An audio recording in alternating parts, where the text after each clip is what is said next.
Okay, for number 35, let's go ahead and find the excluded value. What do I mean when I say find the excluded value? Whatever number would make the denominator 0. You cannot have a denominator of 0 that would make it undefined. So what is the excluded value here? Negative 8. Because if you were to plug a negative 8 into that r, negative 8 plus 8 is 0. And that's why we have to exclude it. Now that we've done that, let's simplify this. How do we simplify the numerator?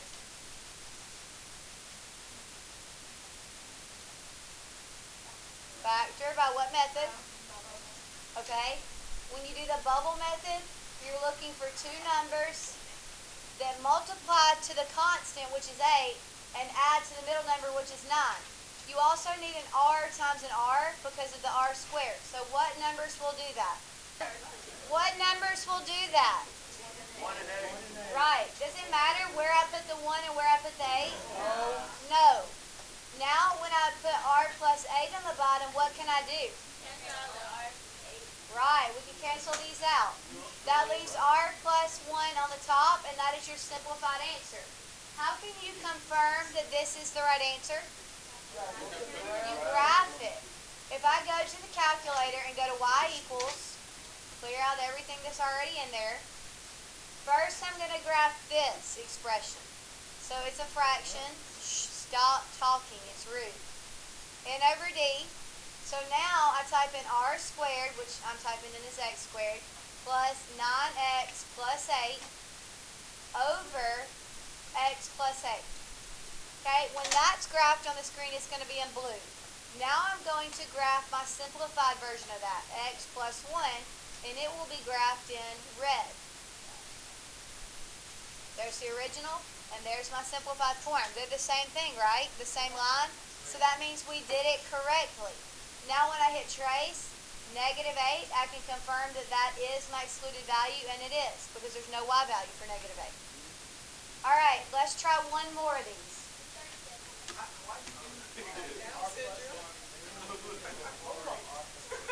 Okay, number 37. What's the excluded value here? There is not one. Okay, and why is there not one? There's no variable in the bottom. Is that 64 ever going to become a 0? No. A constant cannot change. Okay, that's why it's called constant. It stays the same. So 64 is going to stay 64 until we're able to reduce it later with a numerator. What can I do to 40x minus 16? How can I factor it? Greatest common factor. Remember, for those of you who struggle identifying the greatest common factor, I taught you a little method.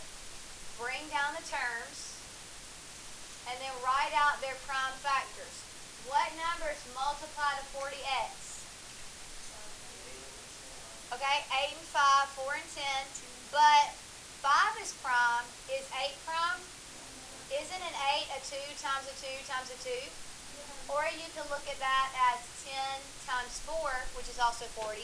You just need your factors to be prime. We also have an x. What are the prime factors of 64? Well, it's 8 times 8, which is 2 sets of 3 2's, right? That's an 8, and that's an 8. So now we circle what they have in common. What all do they have in common? They have 3 2's in common, right? Because the top has 3, and the bottom has more than that, but at least 3 2's are in common. What do you do with those 3 2's? Multiply them together and put them on the top, and what do they make? 8. You multiply them, because remember, to get 40x, you're doing 5 times 2 times 2 times 2 times x. So whatever circles gets multiplied. Now we leave what's left. What did we not pull out of 40x? 5 and x. So it goes first. Then you bring over the minus sign. And what did we not pull out of 64? Hey, 2 times 2 times 2, which is 8. Now you can quickly confirm that you factored it right by distributing back in your head. 8 times 5x is 40x, and 8 times negative, why didn't y'all not catch that a long time ago? This should have been a 6, wait a minute. This should have been a 16 a long time ago. We gotta start over. We gotta start over.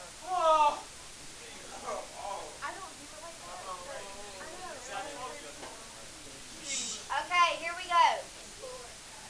So the bottom is still 64. The top, when I bring down the correct terms, are 40x and 16. But do you see how I went through that whole problem without realizing I'd made a mistake, and I teach this on a daily basis? So do you see why distributing back really quickly makes you realize you made a mistake? Because that's when I realized I made the mistake. When I saw 8 distributed to 8, that's not 16, is it? That's why you should always check your answers. Okay, so we already did 40x. It was 8 times what? 5, so what is that? 2 times 2 times 2 times 5 times x. And then what are the prime factors of 16? 2 times 2 times 2 times 2. Right. So we still have 3 2's in common. So the GCF is still 8. You can still pull out an 8, but what's left is going to be different. What's left right here from the 40x? But then what's left from the 16? Just a 2. And now when I go back and check, 8 times 5x is 40x. 8 times negative 2 is negative 16. Now, is there anything that I can just cross out? No, there's nothing that matches top and bottom. So the 5x minus 2 is staying, and what will 8 over 64 reduce to? Is there any need to write the 1? So just over 8. And that's your final answer. If you were to graph this one and graph this one, it would give you the same thing, the same graph. Okay, now let's move on to another little mini lesson that y'all need to learn. You know how at the end of several of your pages you've seen this question? We're about to learn what it means for a polynomial to be closed. Okay, so I need to give out a work. Alright, so today we're going to learn how to answer that question that we've seen on so many worksheets. We're going to learn under which operations polynomials are considered to be closed. Okay, let's think about integers first. Well, first let me define what an integer is. An integer is a positive whole number or a negative whole number. So like 0, 1, 2, 3, 4, 5, 6, and up are integers. Or the negative whole numbers. Negative 1, negative 2, negative 3.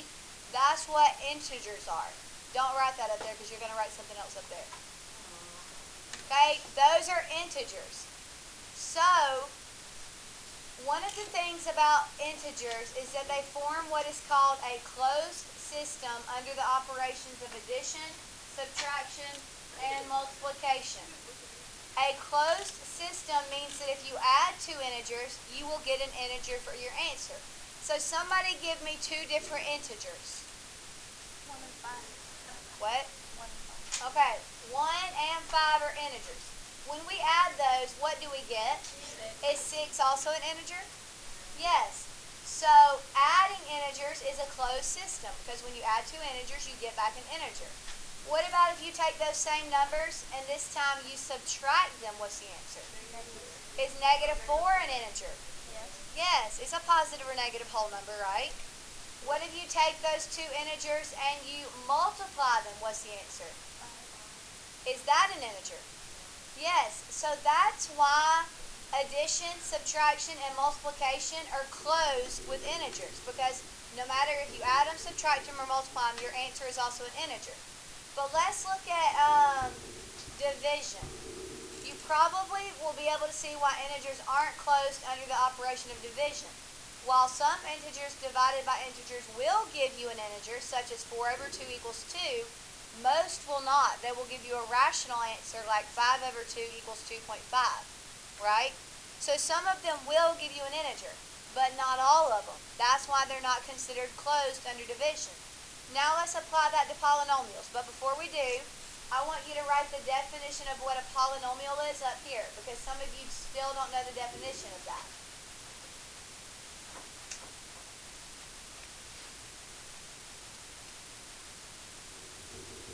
Okay, So now let's try it with polynomials. Shh. Close your mouth. If you add two polynomials, do you get another polynomial? Well, let's see. Here's two polynomials. They're asking us to add them. We have 1x squared plus 1x squared, which is 2x squared. we have 2x plus 4x, which is 6x. We have 3 plus negative 3, which is 0. Is that an expression that contains constants, variables, and exponents? Yes. So polynomials, when they're added, are considered closed because it gives you back a polynomial. Now let's try it with subtraction.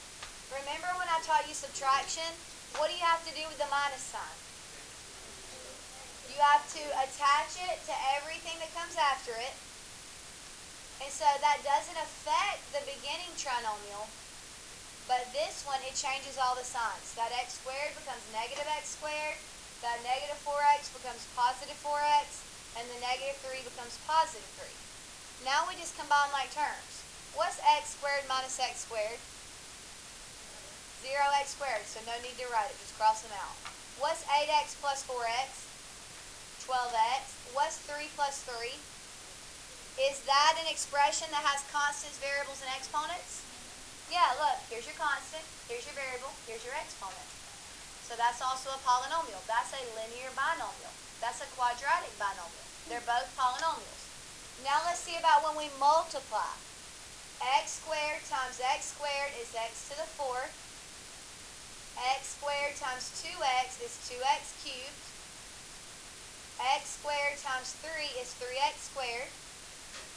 Now I'm going to distribute the negative 3 to everything. Negative 3 times x squared is negative 3x squared. Negative 3 times 2x is negative 6x. And negative 3 times 3 is negative 9. What can I do now? Okay, what's the only things that can be combined? Those, right? And what do? They cancel each other out. So now I'm left with x to the 4th plus 2x cubed minus 6x minus 9. Is that a polynomial? Yes. Yes, it's a quartic polynomial because it's degree 4 with 4 terms.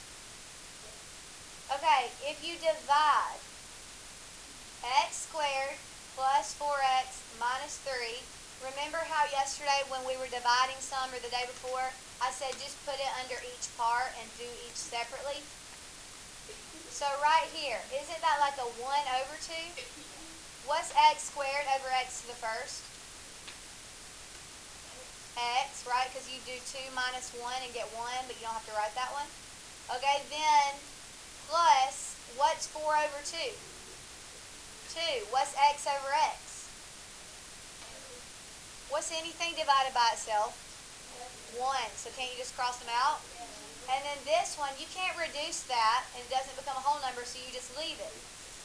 Why is that not a polynomial? Because the last thing I gave you in the definition was no division by a variable. Doesn't that look like division by a variable? Now, remember how with integers, sometimes you can divide two integers and get back an integer. But can you always? No. Hold on. Shh. Do you remember back when we were doing synthetic division, how some of them ended up being a polynomial? So sometimes even polynomials can end up as polynomials when you divide, but can they all? No. So when you see this question, so sometimes you can even divide polynomials and get a polynomial back, but not always. So when you see this question right here on your worksheets, under which operations are polynomials considered to be close? What is the answer? Addition, subtraction, multiplication. Can you sometimes divide a polynomial and get a polynomial? Yes, but do you always? No, but with the other three, you always get a polynomial back, just like with integers you do. Okay, now we're going to move on to something new, which I think you'll find easier. So go ahead and flip to this page 20. Number 1. They have h of n equals n squared plus 5n, and they have g of n equals n plus 3. Find h times g g of n. So all they're asking you to do is take the h function, which is n squared plus 5n, and they're asking you to take the g function, which is n plus 3, and what are they asking you to do with them? Multiply them. How do you multiply two binomials? FOIL. So we're going to FOIL these two functions. N squared times n is n cubed. N squared times 3 is 3n squared. So I've done the first terms and the outer terms. Now I do the inner terms. 5n times 1n is 5n squared. And then 5n times 3 is 15n. What else can I do to simplify that expression? Right. N cubed just drops because it's the only cube term. 3n squared plus 5n squared is 8n squared. And then plus 15n. Now, I'm not telling you you have to write this, but today I decided to just start going over it in case you see it on the SAT or ACT. This is known as a cubic trinomial. Cubic because the highest exponent is 3. Trinomial because it has 1, 2, 3 terms. So that's known as a cubic trinomial. Okay? Degree 3 is cubic, 3 terms is trinomial. Let's look at number 2. They want you to take the g function, which is this one, and the f function, which is a minus 2, and do what to them? Subtract them. Anytime you're subtracting polynomials, what do you have to do with the subtraction sign? Distribute it to everything that comes after it. Will that affect this first binomial? No, it'll stay negative a squared plus 4a. But over here, it'll make the a negative and the 2 positive. Now we're ready to combine like terms. Can you combine anything with this negative a squared? No, so it's part of your final answer. Can you combine anything with the 4a? You can subtract 1a from it, which will give you a 3a, and then add 2. This is also known as a trinomial because there are 3 terms, but the highest exponent is 2, which is known as quadratic. Okay, so that's a cubic trinomial. This is a quadratic trinomial. Do these words sound familiar at all? All right, number 3. This time they want you to take the g function, which is n squared minus 2 plus n, and they want you to take the h function, which is n minus 5, and they want you to add them. Okay, so do we have to worry about distributing or signs changing? No, we're just ready to combine like terms. What can you combine with the n squared? Nothing. Just bring it down. What can you combine with the negative 2? Right, and a negative 2 plus a negative 5 is a negative 7. And then what can you combine with the n? The other n, and that gives you 2n. That's technically the right answer, but do you think that's what it'll look like on the test? No. Why not? What is that not in? Standard form. What does standard form mean? The exponents go from highest to lowest. So n squared will stay first because it's got the highest exponent. Then the plus 2n, then the minus 7. What do I name this one? What's its highest exponent? So that's called quadratic. How many terms does it have? 3, so it's a quadratic trinomial. Okay, you will see stuff like that on the SAT or ACT. Okay, so we're reviewing it. Number 4. They want you to take the g function, which is 3a minus 4, and subtract the f function, which is a minus 2. Since it's subtraction, what do we need to do first? Distribute the negative, which will not affect that 3a minus 4, but that a will become minus a, and that negative 2 will become plus 2. Now I need to combine like terms, so what can I combine with the 3a? Right, so a 3a minus 1a is 2a. And then what can I combine with the negative 4? And what does that become? 2. Okay, what's the highest exponent here? 1. Isn't there an understood 1? And that's the highest exponent. Does anybody know what that's called? 1. Guys, what does this look like? Y equals mx plus b, which forms a line. So when the highest exponent is 1, it's linear. What's it called because it has 2 terms? Binomial. So this is a linear binomial. All right, number 5.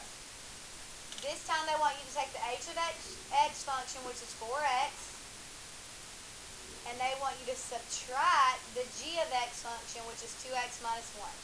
So what do I need to do first? Distribute the negative sign to everything that comes after it. So 4x just comes down, 2x becomes negative 2x, negative 1 becomes positive 1. When you combine like terms, what do you get? 2x plus 1. Okay, what do we call that? What's its highest exponent? 1, so that's known as linear, and then it's a binomial. And think about it, of course it's linear. It's in the form y equals mx plus b. It would graph a line. Alright, number 6. They want you to take the f function, which is 3n, and they want you to divide it by the g function, n squared plus 5n. Does anybody see anything we could do on the bottom? Factor out an n. Good job. They both have an n, so take it out. What does that leave? N plus 5. Just think about it. N times n is n squared. N times 5 is 5n. Now that you factored out that n, it can cancel out with this n up here, and all you have left is 3 over n plus 5. Is that a polynomial? No. Alright, number 7. Why don't you try number 7 by yourself? Yep, I'm sure. I think, look at it. So this time they want you to take the g function, which is 4a plus 2, and they want you to take the h function, which is negative 4a, and what do they want you to do? Multiply them. So how do we multiply these? I just kind of showed you. Distribute. Negative 4a times positive 4a is, right, and then negative 4a times 2 is, right, is that a polynomial? Yes. What kind of polynomial? Quadratic, because it's degree 2. Binomial, because there's 2 terms. Alright, number 8, go ahead and try it, because it's that easy. Look. H is a squared minus 1. They want you to divide that by g, which is negative 2a plus 3. Did everybody get that far? You're done. There's nothing else you can do. Think about it. Look at the top. Is there anything you can do right here? No. There's nothing in common between those two things except for 1. And does it really help to factor out 1? And then down here, is there anything they have in common? No. So you're done. Okay, number 9. Go ahead and try number 9. They want you to take the g function, which is a cubed plus 2, and then they want you to write the h function, which is 2a minus 2, and how do they want you to combine them? Add them. Okay, so when we go to add them, can you add anything to a cubed? No, there's no other a cubed term, so it just comes down. Turn around and pay attention. Can you combine anything with 2? A negative 2. What's 2 plus negative 2? 0. So just cancel them out and then bring down the positive 2a.